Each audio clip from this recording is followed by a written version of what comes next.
None of us would say that we haven't to date faced challenges in our lives, or whether some greater than others.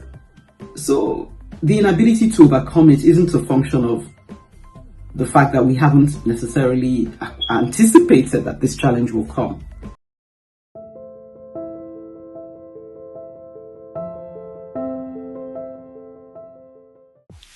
Why people give up.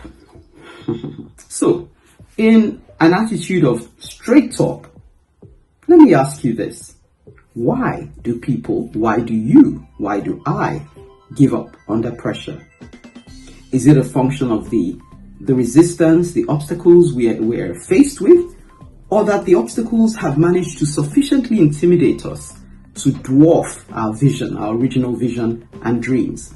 Now, this may sound like a complex thought, but I'm convinced that before we throw in the towel, we must have first given up in our minds. Speaking for myself, I'm crushed, or I feel that I experience that feeling of being crushed or weighed down and hopeless, even despairing, when I feel that I can no longer see the light at the end of the tunnel. This isn't the same as when I face a challenge, and within me I have that sense of, this is challenging, but I can overcome it. None of us would say that we haven't to date faced challenges in our lives, or whether some greater than others.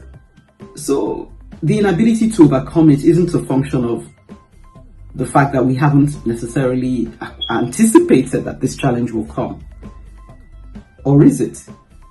Because perhaps the reason why we cave in is because we haven't sufficiently planned or expected or built in that expectation of what is to come, and perhaps even developed our capacity to cope with it. It's called counting the cost. Take marriage, for example. Recently, I've heard of several heartbreaking stories, accounts of people who have gone their separate ways after swearing to stay together till death do them part. Doubtless, it would take a degree of resilience, determination, sacrifice, laying down our lives to weather the storms that marriages sometimes encounter. This resilience is partly due to making up our minds in advance to stay faithful, and not based on any confidence we have in our own capacity, but attaching that oath, that vow, to an ideal. I remember as a young lady praying this prayer before embarking on the marriage journey. I said to God, I'm not confident in my capacity to be constant. I'm likely to wake up one morning and look at the face of my spouse and feel put off rather than endeared. So I'm not going to embark on this journey into the unknown called marriage, except you promise to come with me and keep me faithful. Now, more than 2 decades on, I have to say that God has been true to his side of that agreement.